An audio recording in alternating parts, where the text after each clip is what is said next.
Hello,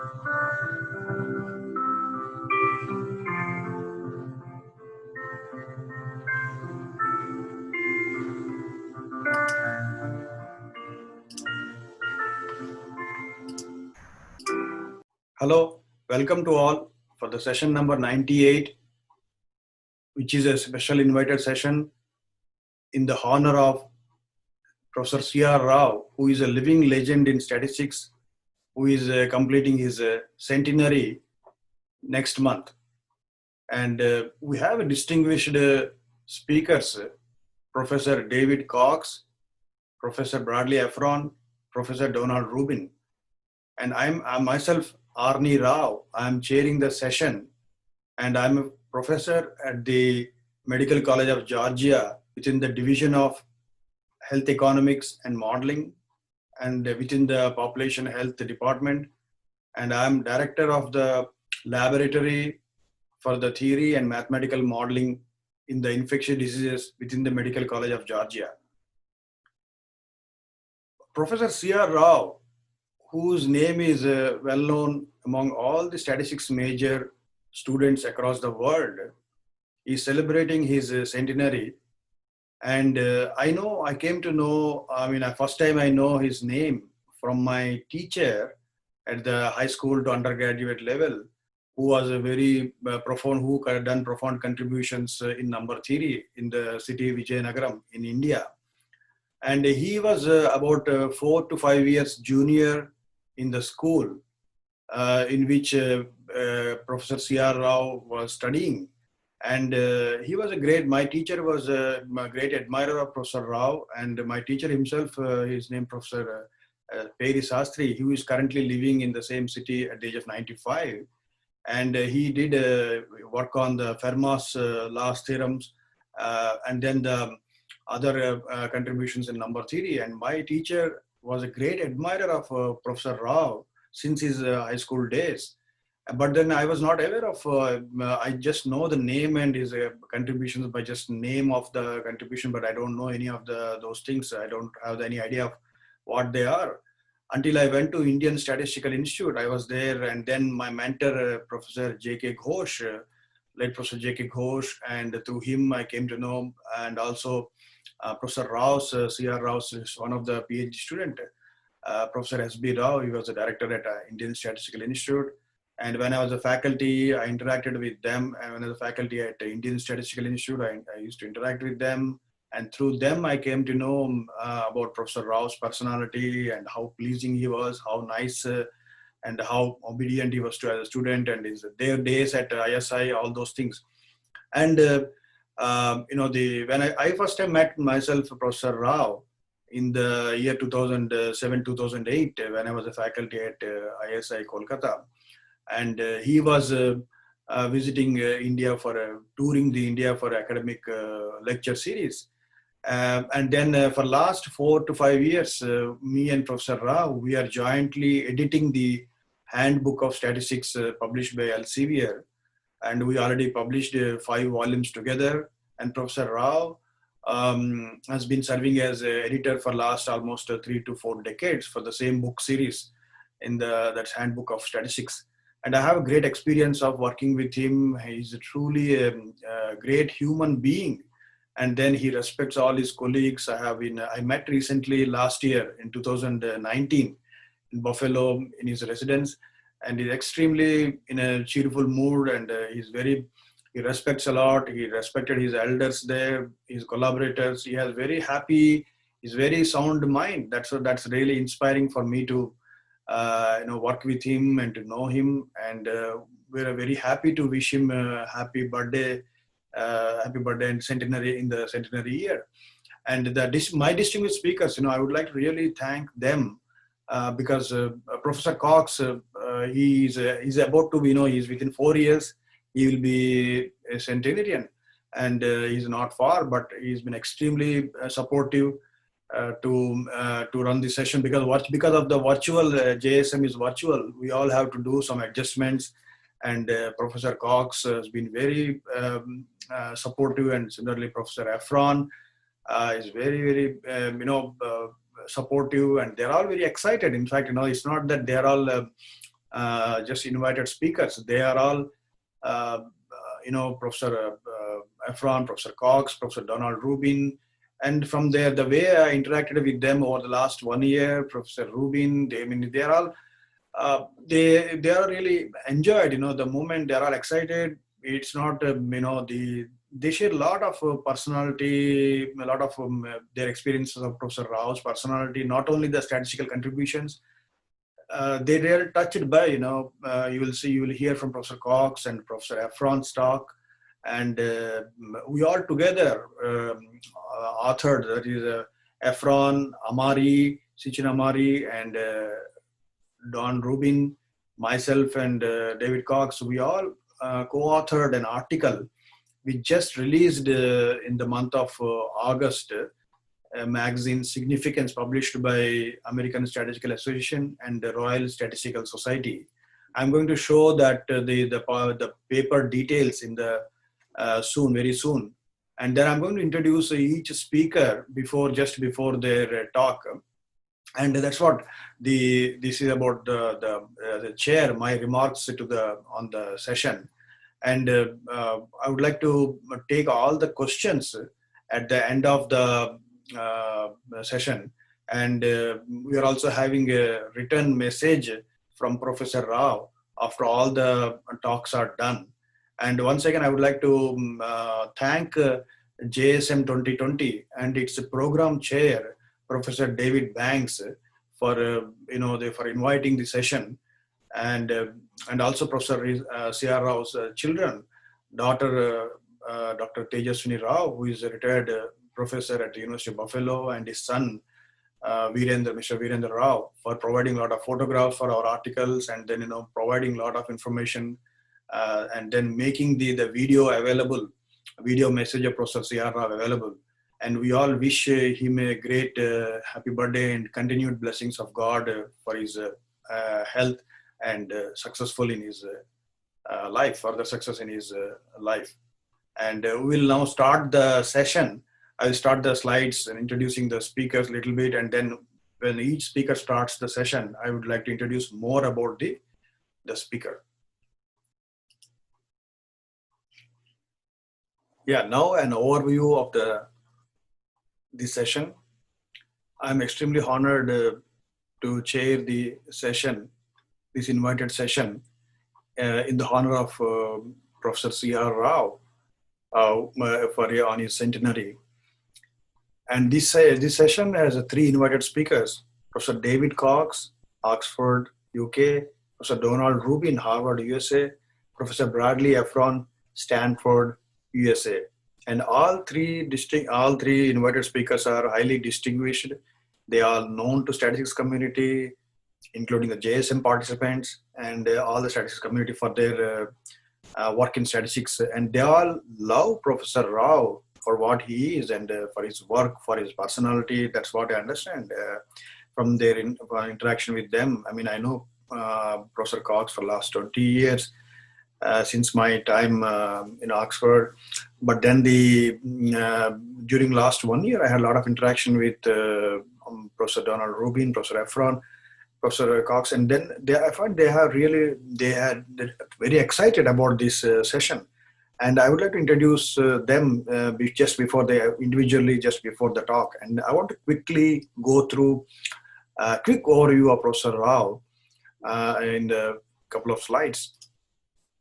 So Professor Rao was born in India and in 1920, and he completed undergraduate in 1937 from the AVN College, Visakhapatnam. 1940, he was awarded MA Mathematics, Andhra University in India. 1943, he was awarded MA Statistics, Calcutta University. 1945, he published his first paper from Calcutta before he went to do PhD in Cambridge. And this particular paper, with that he became a hero at the age of 25, and which later became a Kramer-Rao bound, Rao distance, and Rao blackholization. Various methods evolved out of that particular paper. And these all are preserved in this, the articles, but about, the recollections of all the invited speakers in the article titled C.R. Rao's Century. And this article is made freely available to the public by the Wiley, publisher of the magazine Significance, jointly by the Royal Statistical Society and American Statistical Association, just released in the month of August this month. And the participants can make sure make these available for free for all the participants. And then also around Professor Rao's birthday, this article will be available for free. It is written by, jointly authored by Efron, Amari, Rubin, Arni, and Cox. And then I didn't request the publisher to make, but it's the publisher and the editor, Mr. Brian Torrance, their decision to make it available for free. I want to thank them for that. And Dr. Rao's name appeared in the list of among the other achievements. This is what, according to University of Texas El Paso website, his name appeared in the 57 major contributions from 16th century to 20th century. And Professor Rao's name appeared in among list of 35 major contributions in the probability from 1650 onwards, from the year 1650, according to the University of Southampton website. And he was awarded second highest civilian award in 2001 from India, and that's called Padma Vibhushan. And 2002, National Medal of Science, highest science award in the U.S.A. And 2003, International Mahalanobis Prize. Professor Rao won the International Mahalanobis Prize in 2003. I mean, all the complete details about the awards and all his achievements are there in that in the box in the magazine Significance. And then in the same article, same issue of a magazine, Angel Ricardo Plastino and Angelo Plastino from Argentina, they wrote a brilliant article on in a non-technical way about Kramer-Rao inequality and Rao distance. The participants can look at that article to have a non-technical introduction. And then in the journal Cell Patterns, myself and Stephen Kranz, that also coincidentally released this month, where the techniques of information geometry combining with the conformal mapping techniques of angle preservation, how these combined together can be applied for data science and virtual tourism. That can be seen in the journal Cell Patterns, which is by Cell Press. And I want to thank a big thank to Professor David Banks, Program Chair, JSM2020, for inviting this session and also leading the overall program, which is in a difficult time. We gave a great leadership to smoothly organize the JSM2020 virtual. Thank you.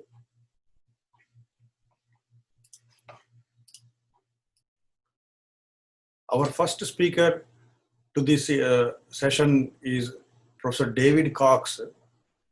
As I mentioned at the beginning, all our distinguished speakers for this session are well known, and every participant in the seminar, in this joint statistical meetings, know their names.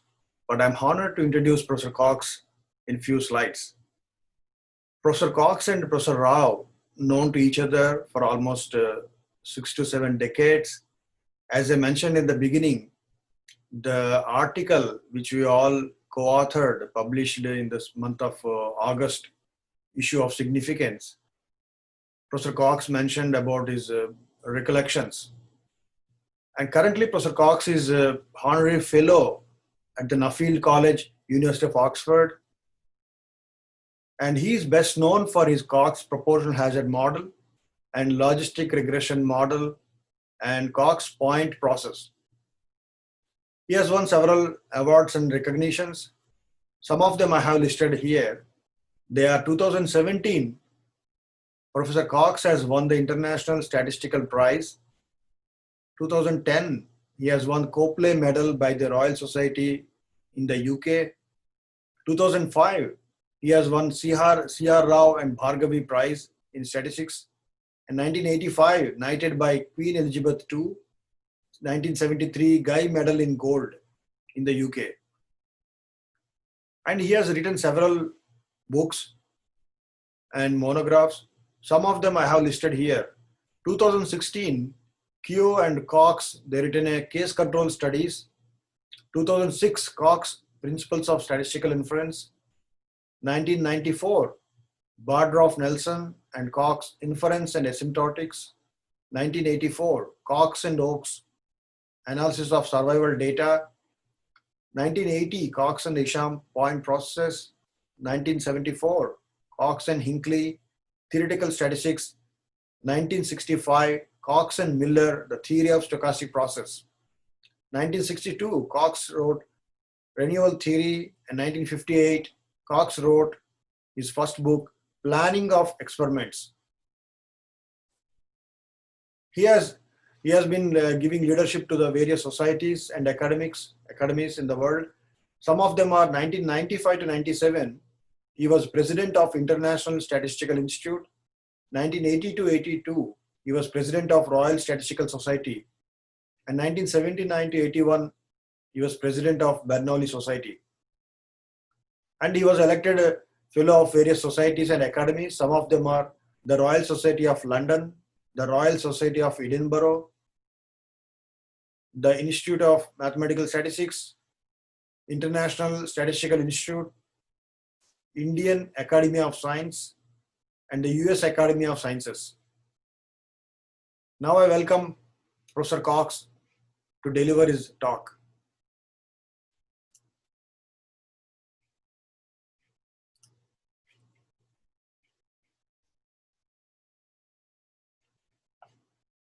Yes, okay.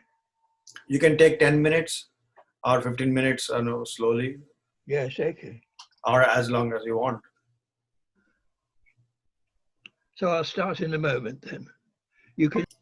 Yes, Professor Cox, please start. Are you ready? Yep. Yeah. Well, it's a great privilege to have the chance of congratulating Professor Rao on this forthcoming centenary.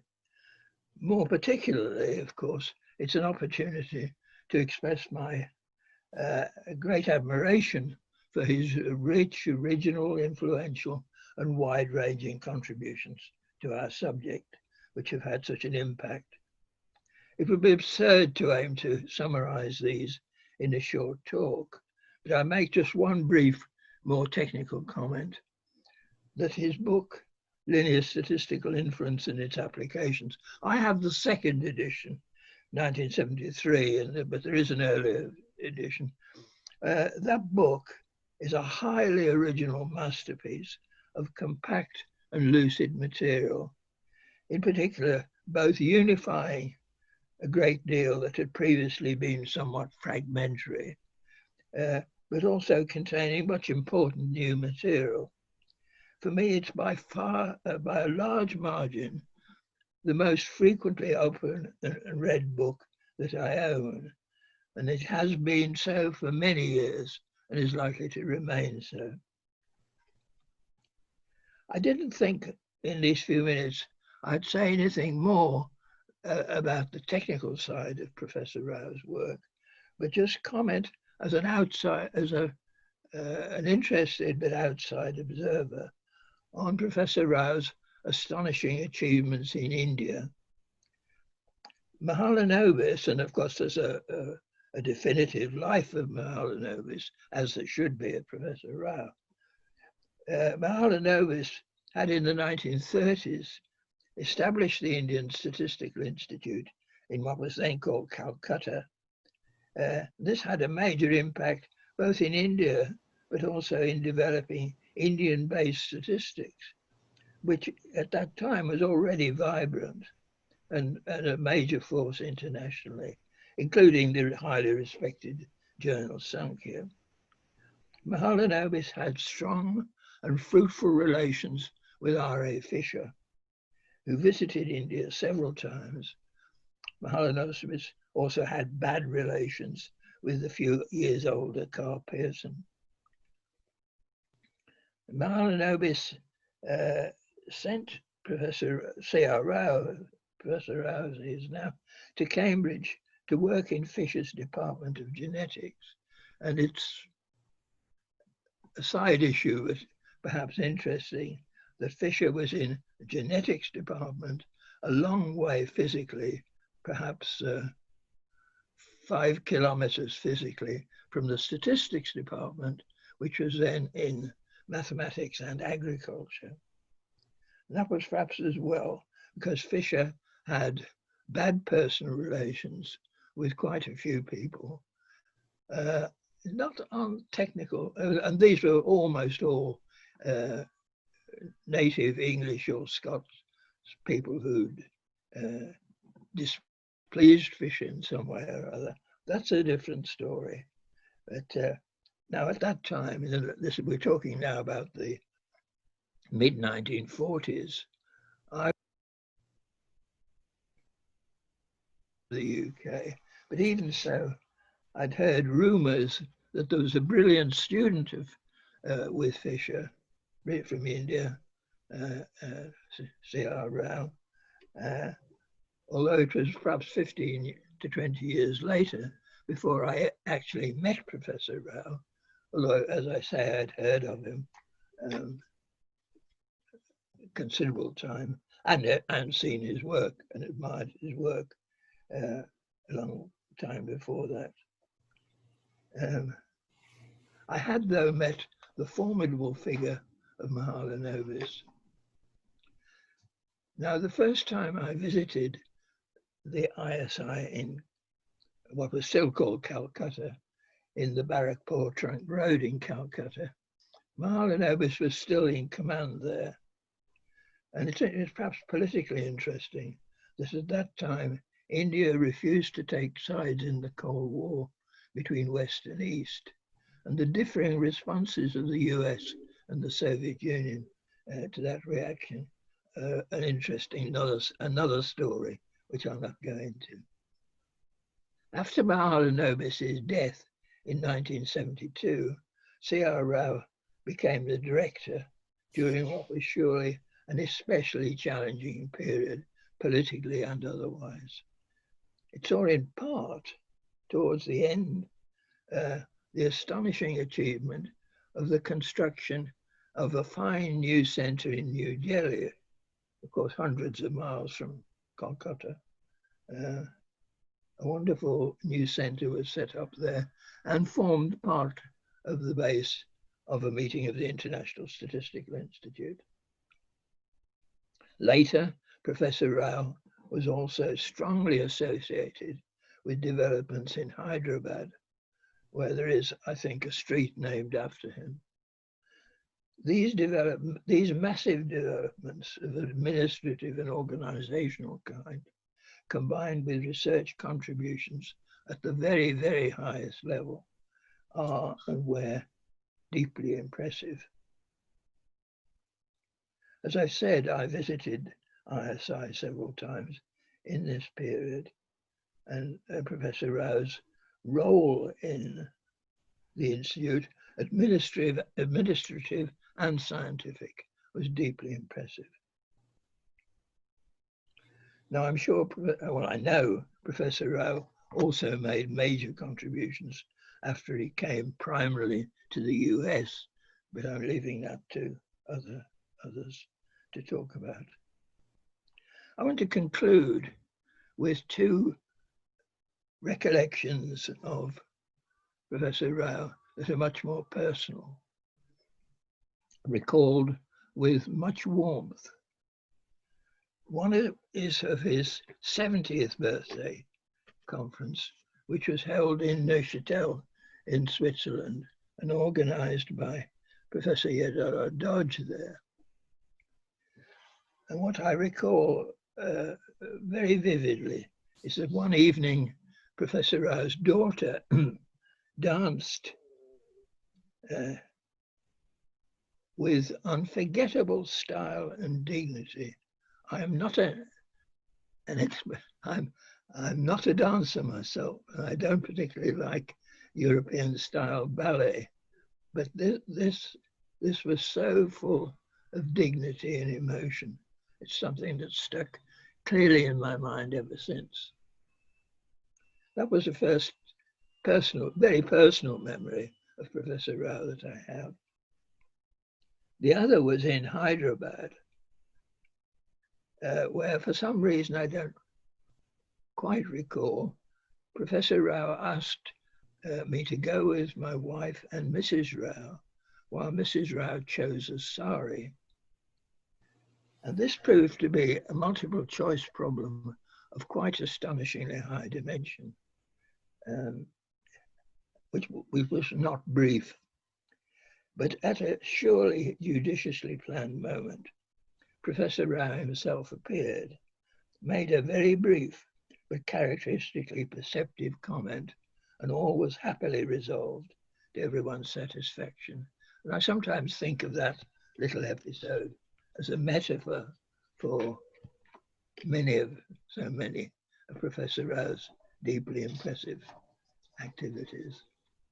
So, Professor Rao, happy forthcoming birthday, and thank you for your deep and wide-ranging contributions to our subject. Thank you. Yeah, thank you, Professor Cox. And we will take the questions at the end of all the speakers. At that time, we will take the questions for you, if there are any questions. Okay. Thanks a lot for your time in giving a very, very valuable information. A pleasure. Thank you for all you've done for this. Yeah, thank you. Thank We'll you. take questions at the end of the session. We'll take questions at the end of the session, end of all the speakers.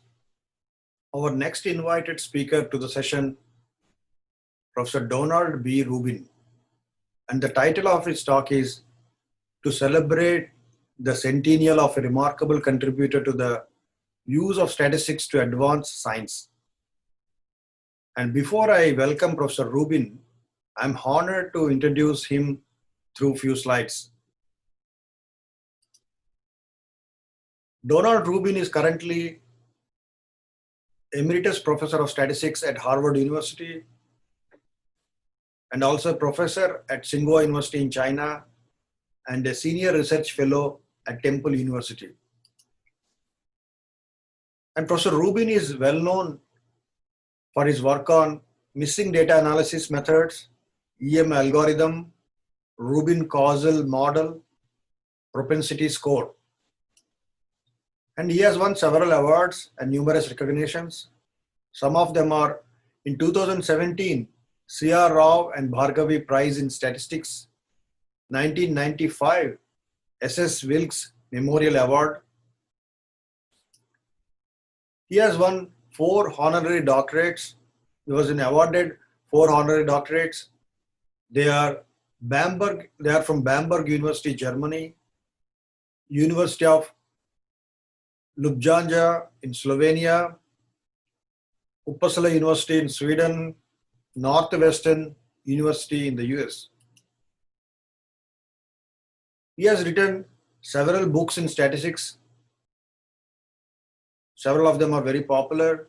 They are Imbens Rubin, titled Causal Inference for Statistics, Social and Biomedical Sciences, and Introduction. 2004, a third edition of his 1995 first released book titled Bayesian Data Analysis, along with Gell-Mann, Carlin, Stern, and Hall. 2019, his third edition book of his 1987 first published book titled Statistical Analysis with Missing Data, along with R.J. Little. And 2004, his classic edition book of his 1987 first published book titled Multiple Imputation for Non-Response in Surveys. He was elected fellow of various societies. Some of them are American Statistical Association, Institute of Mathematical Statistics, International Statistical Institute, American Association for the Advancement of Science, American Academy of Arts and Sciences, and the U.S. National Academy of Sciences. And now I welcome Professor Rubin to give his talk. As I mentioned, all the speakers, they all written a very joint article. We all written a joint article in the month of, which published in the month of August issue of Significance, just released. And Professor Rubin will be speaking more about that article and other issues, other things, other of his recollections. Professor Rubin, just a minute. Okay. Yeah, Professor Rubin. Okay. Well, I'd like to begin by saying what an honor it is to be asked to celebrate the centennial of C.R. Rao, who I regard as a remarkable contributor to the use of statistics to advance science in general, and not just a mathematical statistician, although he was and is a remarkable mathematical statistician. And I'd like to especially thank Arni Rao for organizing and inviting me to participate in this session with the other speakers. Okay, next slide. I guess I should make one comment on the first slide. Although I'm best known for being at Harvard for maybe 33, 34 years, I retired from Harvard about a year and a half ago, and actually now I'm a professor at the U.S.A. Mathematical Sciences Center in Beijing, China, and a fellow at Temple University Fox Business School, where I do part-time teaching. Now, my introduction to C.R. Rao was sometime in 1968. I became a PhD student at Harvard about 1965, and I was in a few different departments before I ended up in statistics. And I ended up in statistics after being at Harvard. Basically, right before that, I was in computer science. And in about 1968, I met Bill Cochran, William G. Cochran, who was my PhD advisor. And at the time, because I had already had a thesis sort of underway on match sampling, and Fred Mosteller at the time suggested that I talk to Bill. And at the time, because I'd had a background in physics and math as well as psychology, when I met Bill, I was kind of frustrated by the textbooks that were around at the time, because I found them, I'll say something about this later, too cluttered with sort of irrelevant mathematics. And I said, isn't there a very clean, clear textbook on mathematical statistics without all of these asides, what I regarded as clutter? And he suggested that I look at this new textbook by C.R. Rao. And when I started to read it, I said, finally. It's, you should read, if you wanted to read with clarity, you should read Rao, you shouldn't read Fisher. I mean, Fisher was a genius. I don't think there's any doubt about that, but he was not a very good writer. And I'll make a comment about this later, but I think it's an important point, that in my mind, Fisher was more writing sort of brief notes to himself that he would understand in the future rather than trying to communicate. Next slide. Whereas Rao he wrote with mathematical precision and also with clarity of expression. And because of this, I think that his famous textbook, even though it was written, I believe, in the early 1990s, is still a go-to reference because it is written without clutter. What I mean by clutter are irrelevancies, either in proofs or in conceptual formulations.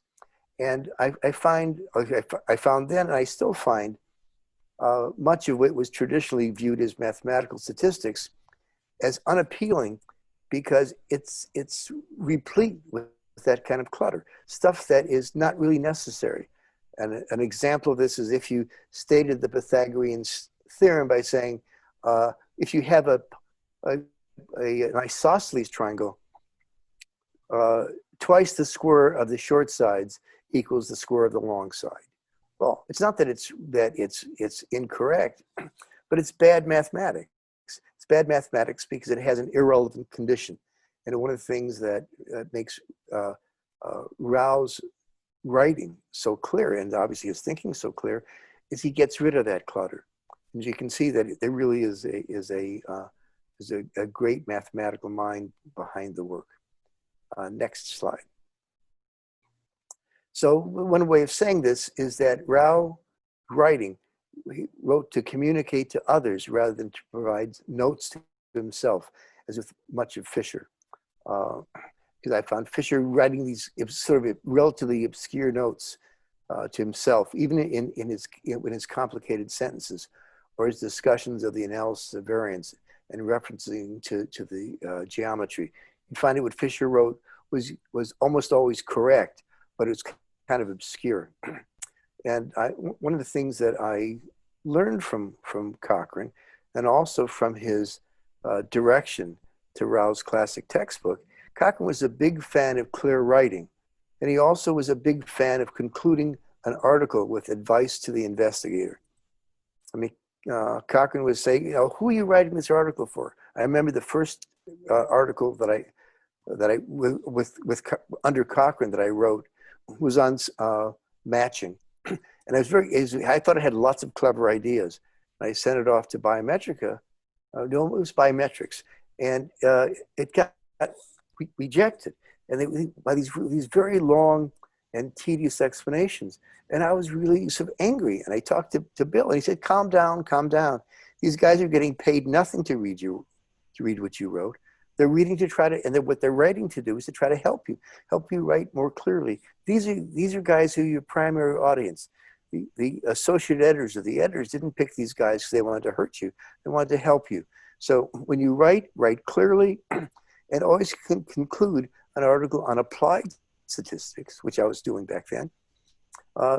Conclude with advice to the investigator, because that's why you're writing this article. You're trying to provide advice. Next slide. So C.R. Rao's work not only was clean this way. I'm not now just talking about his textbook, but his big idea articles, and these ideas bear his name and are relevant now, even in the era of big data, computer science, machine learning, because these are big ideas that transcend sort of the mathematical details of equations. Rao-Blackwell, Fisher-Rao information, Rao distance, Cramér-Rao bounds. All these are big ideas, and they're attached not only to Rao's name, but so often to some other people's names, people who are obviously great, like Fisher, Blackwell, wonderful, wonderful guy. Cramér I never met, so only these guys who were attached besides Rao who I ever met was David Blackwell. Wonderful, wonderful man. Next slide. And so and this focus on big ideas, these were communicated with mathematical precision and without the irrelevant clutter, which I find abounds in mathematical statistics, less now than in past days. In past days were the early days of a field of statistics. And so I think the mathematicians who did a lot of the writing didn't know what the big ideas really were. And so there was a lot of sort of what I would call now thrashing around, trying to dig through to figure out what the big ideas were.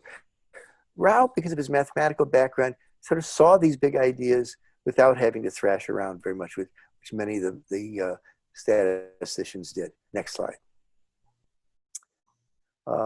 Another thing about C.R. Rao that was not surprising, really, but maybe surprising for the era. He remained incredibly modest about his own work and accomplishments, and also incredibly supportive of younger people's work, including when dealing with and helping younger and less talented colleagues.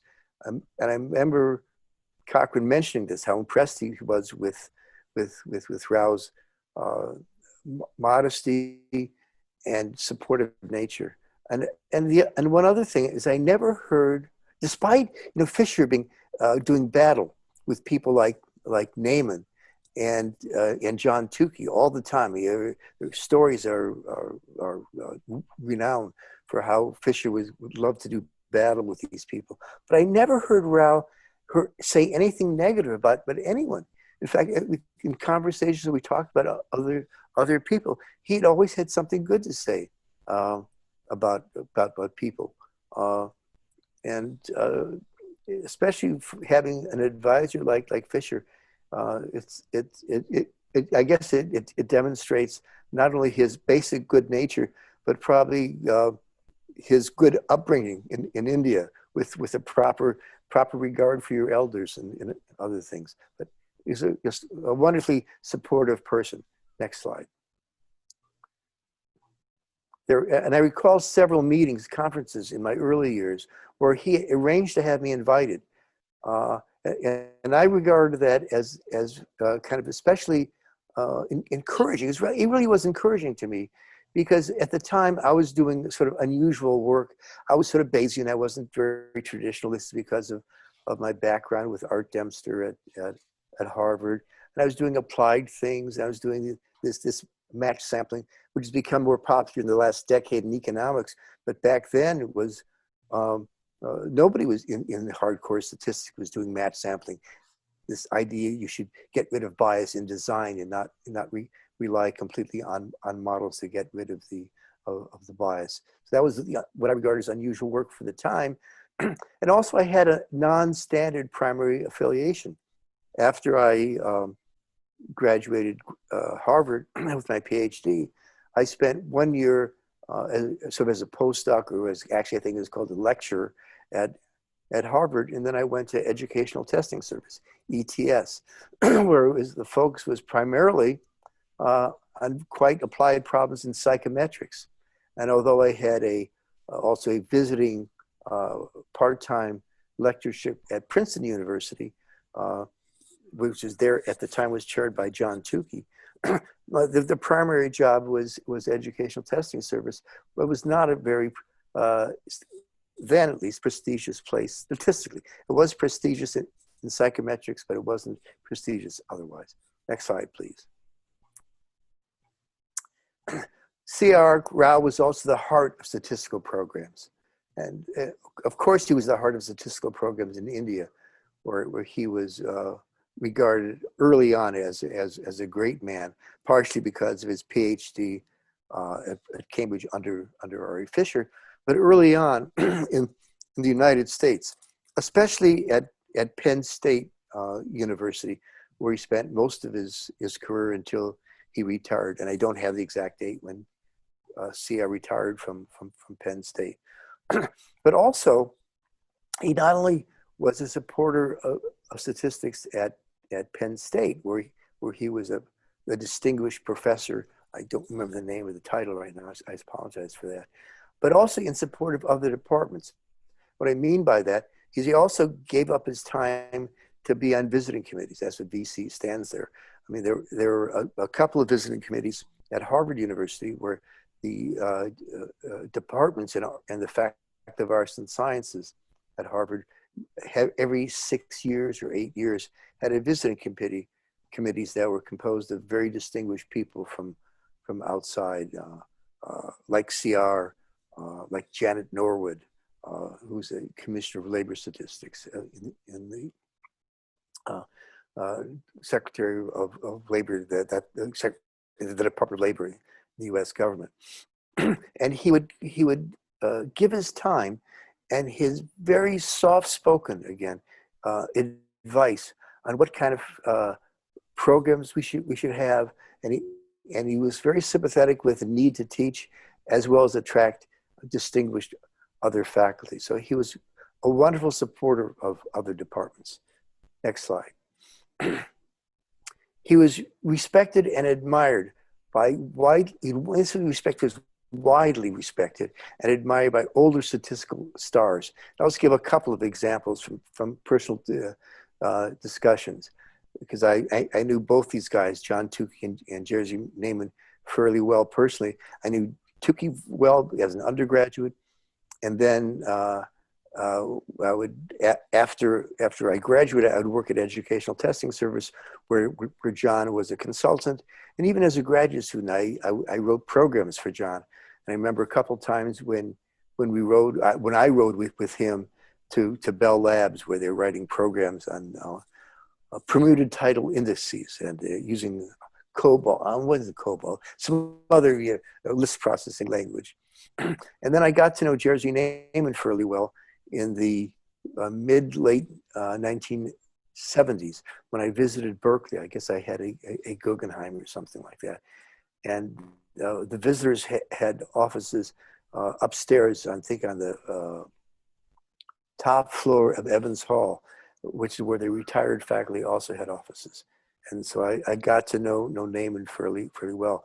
Wonderful experience talking to Naaman. But I remember one thing very, very clearly. Although CR's advisor, Fisher, had fights, and the fights with Naaman are well documented. But there are arguments with John Tukey as well. They're documented in Joan Fisher Box's a biography, where Tukey went storming out of the garden after talking to Fisher about something. And Tukey, at some time in his life, was trying to make Fisher's arguments about fiducial work better, and Tukey was working at and had tremendous admiration for Fisher. But both these guys made comments to me what a fabulous addition CR would have been to any department, and of course their departments as well. And of course, at the time when Tukey was chair, there was a wonderfully strong department, and in some ways is trying to return to that these days. And Naaman was although he fought with Fisher for years, was a tremendous fan of C.R. Rao's. Next slide, please.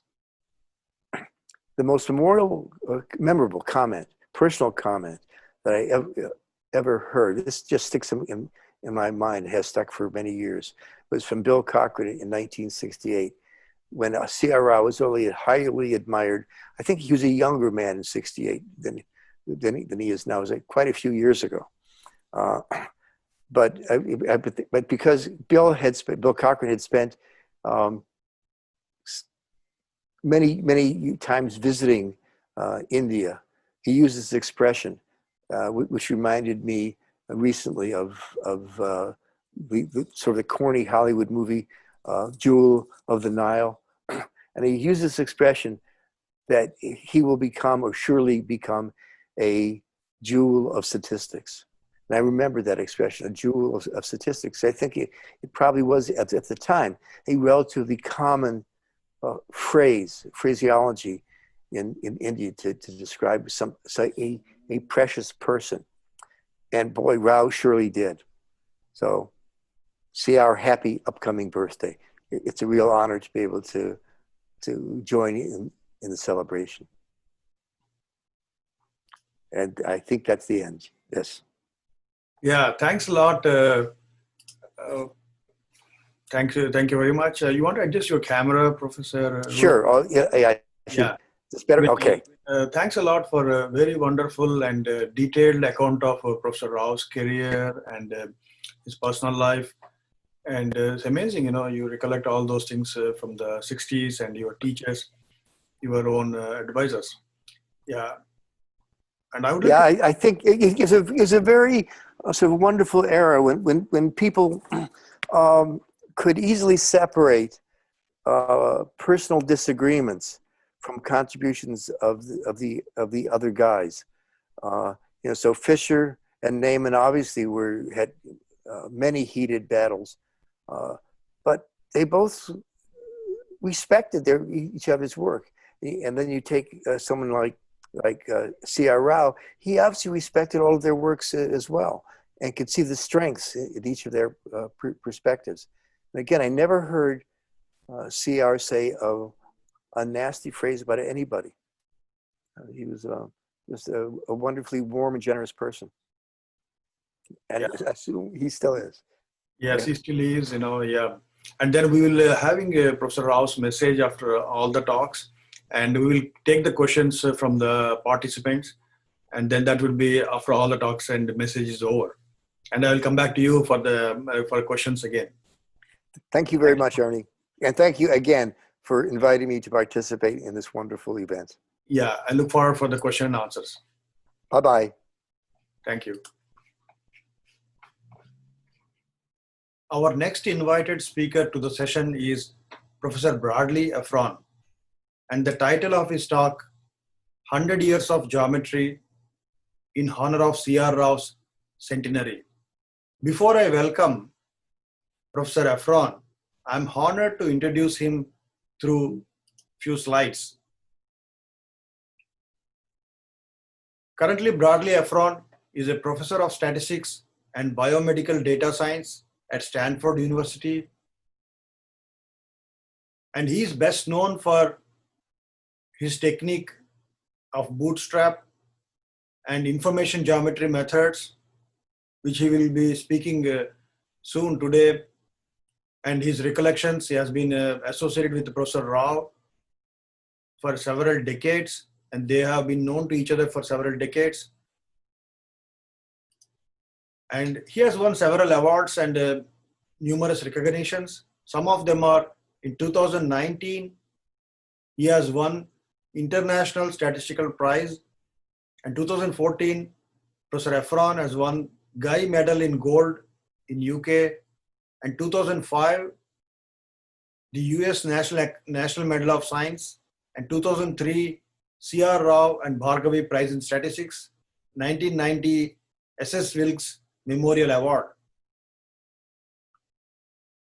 And several popular statistical books are authored by him.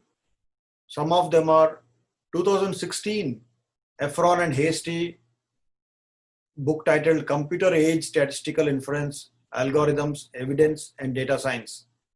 2010, Efron book titled Large Scale Inference, Empirical Bayes Methods for Estimation, Testing, and Prediction. 1993, Efron and Tipshirani wrote Introduction to the Bootstrap. 1982, Efron, The Jackknife, The Bootstrap, and the Other Resampling Plans. And he has been serving several societies in the leadership roles and mentoring roles. Some of them are in 2004, he was the president of American Statistical Association. In 1987 to 88, he was president of Institute of Mathematical Statistics. And he was elected a fellow of several societies and academies in the world. Some of them are the American Statistical Association, Institute of Mathematical Statistics, International Statistical Institute, American Association for the Advancement of Science, American Academy of Arts and Sciences, U.S. National Academy of Sciences. Now I welcome Professor Efron to deliver his talk.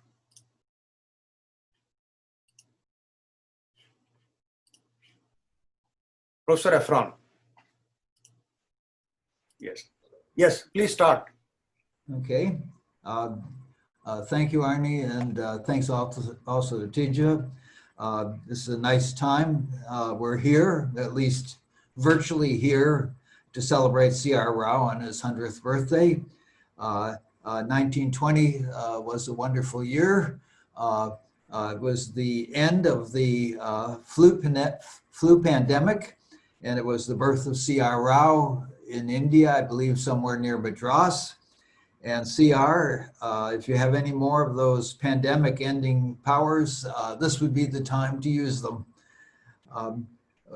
Wikipedia says that C.R. Rao is on everyone's list of top 5 post-war statisticians, and he's certainly on mine. And he played a big role in my own statistical education. I'm going to say more about that soon. So for that reason and others, I'm really happy to be here today. I wish here was really here, but this is the best we can do. Next. Next.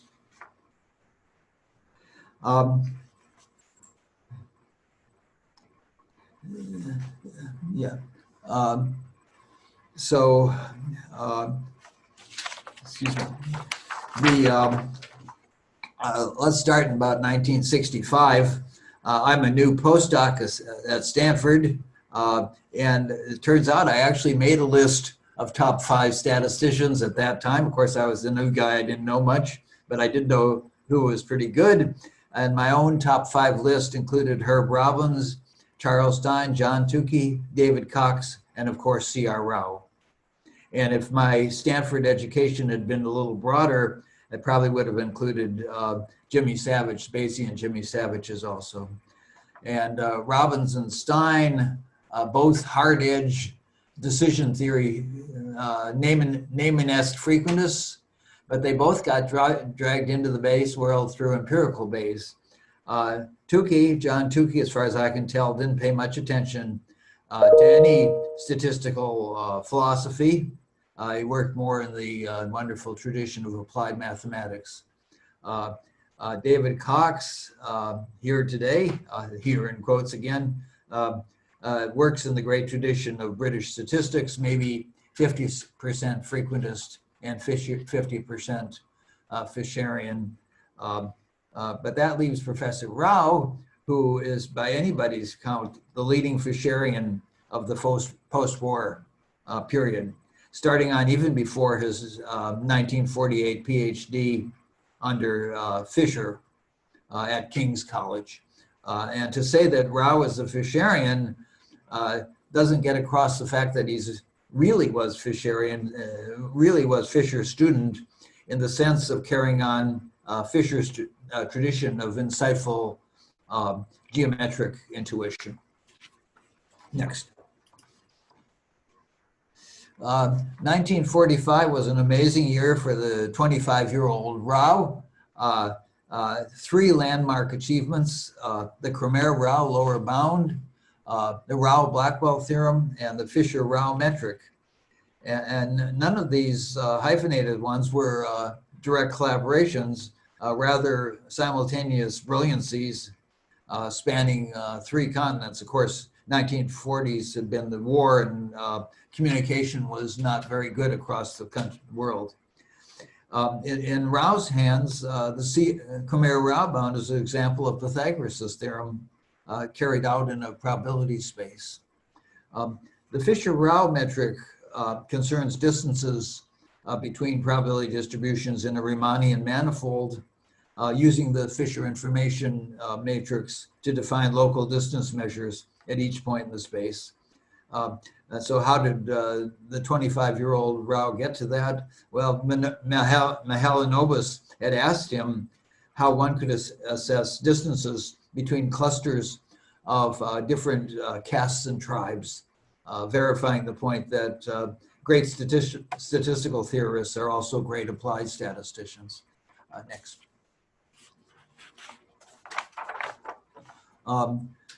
So we're in 1965 again, with me as a new postdoc at Stanford.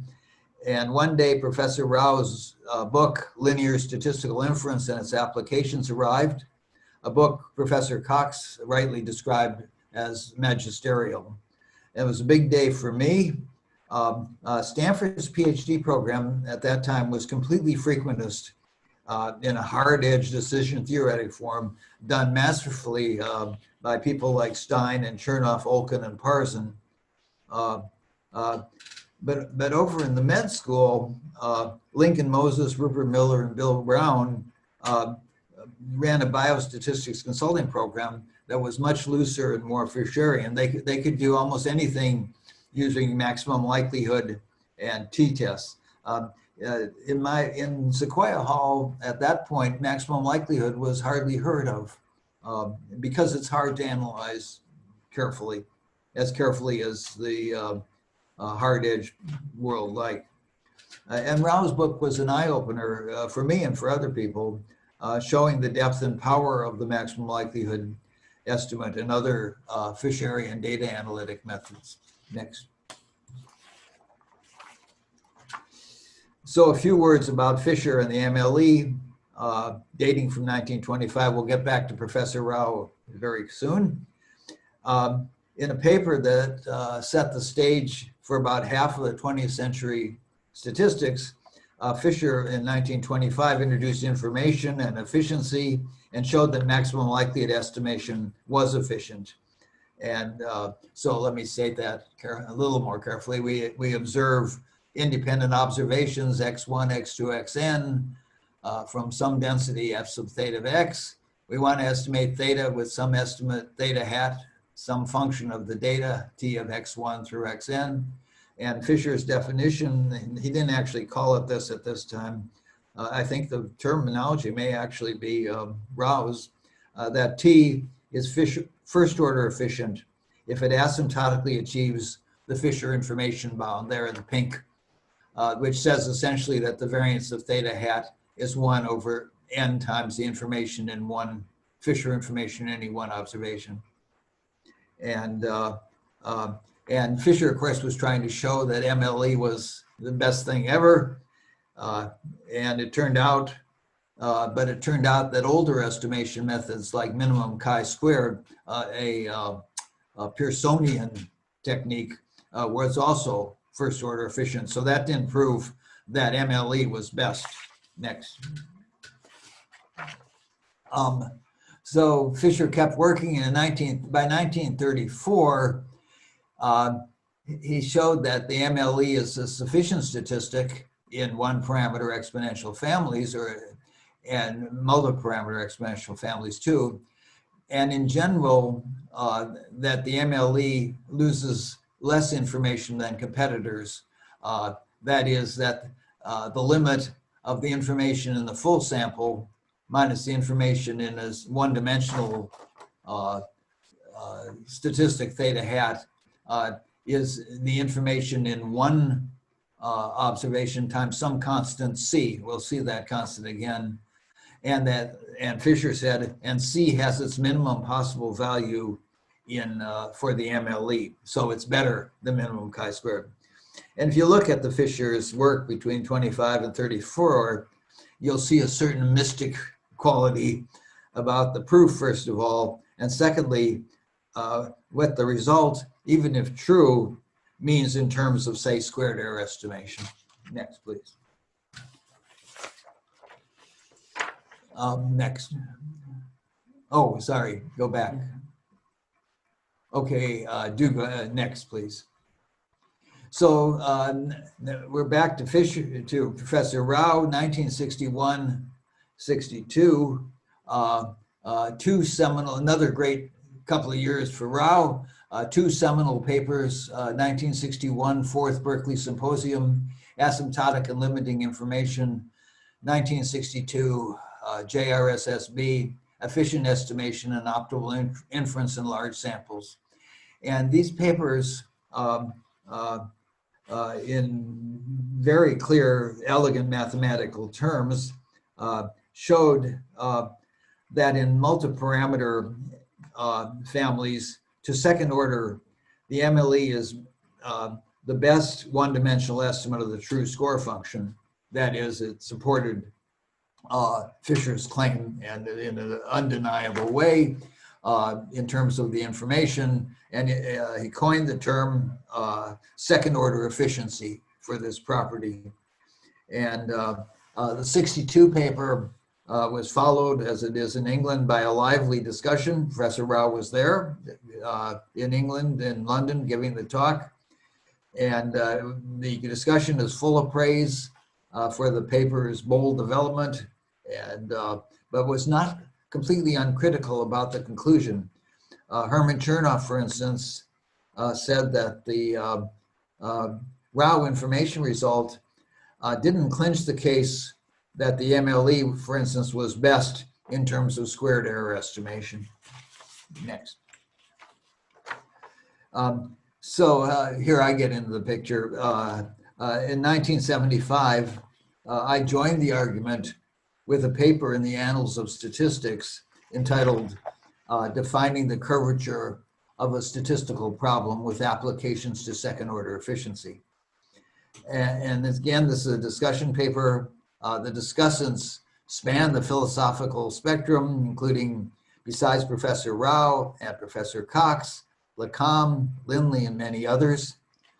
And what I showed was what Chernoff was concerned about in terms of squared error estimation, that the MLE is superior to all other first order estimates in terms of a squared error loss. And I called this the Fisher-Rao theorem in honor of Fisher and Rao, because it really was just frosting on their cake. And incidentally, the curvature in the title turned out to be that information loss constant C in Fisher's 1934 work. And this I should say that to say that the MLE is best in this case, you have to be careful about the bias. It's not just the variance. Bias, by the time you try and be careful to the second order, the bias turns out to be, which is of smaller order than the variance, turns out to be important. The curvature in my title relates to the Fisher-Rao metric for distance between two members of an exponential family. And reading the previous work, my own paper was I tried to write it very much in the same geometrically wise form that both Fisher and Rao were masters of and are masters of. Next. Well, it's easy to think that maximum likelihood was destined to rule the world, but that isn't necessarily the case. We're in 1980 now, and Joseph Berkson was a distinguished biostatistician from the Mayo Clinic, a good theoretician too, and a longtime critic of maximum likelihood. And this can be seen in the title of his 1980 paper, Minimum Chi-Squared Not Maximum Likelihood, with an exclamation point at the end. There aren't too many Annals of Statistics paper with an exclamation point in the title. And yeah, I'm quoting there in the next line from the abstract. The sovereignty of the MLE is questioned. Second order efficiency is rejected as a criterion of goodness of an estimate. And he gives, Berkson gave an interesting logistic regression example where minimum chi-squared has smaller variance than the MLE. And in this paper, this time Professor Rao and I and others were discussants, and I was able to point out that the MLE won again if you took bias into the correctly into the. So well, it's 40 years later now, and the MLE is more sovereign than ever. Now often with some kind of regularization thrown in for high dimensional problems. It's the go-to method in our journals, including those in the machine learning world. And the MLE is the ultimate Fisherian device. And I believe Professor Rao has played a central role in its acceptance in the math stat world. Next, please. So here's our last slide. It's 2020 now, and I really wish that we could have had this session in together at a real JSM instead of a virtual one. But the COVID-19 has intervened. It's made Professor Rao a two-pandemic man. I really wish it hadn't happened, but if we could pretend it hasn't, and I can imagine an enormous birthday cake being rolled out at the end of the session with 100 candles on it and one to grow on, plus a chorus of hundreds to sing the birthday song, and I'd have joined in very happily. But that can't be. Instead, let me just thank CR for a really inspirational career and wish him happy centenary. Thank you. Yeah, thanks a lot for the wonderful talk, Professor Efron, and a very nice birthday song. And I welcome all the questions. This is followed by Professor Rao's video message, virtual message to all the speakers, and then followed by the question and answers. Thank you. Maybe you should. Oh, this is Donna. Thank you for making this easy to do. I appreciate it. Yeah, you can start.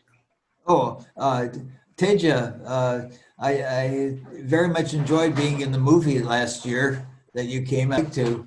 And thank you so much for being supportive of Professor Rao. And say hello to Professor Rao personally for me right now.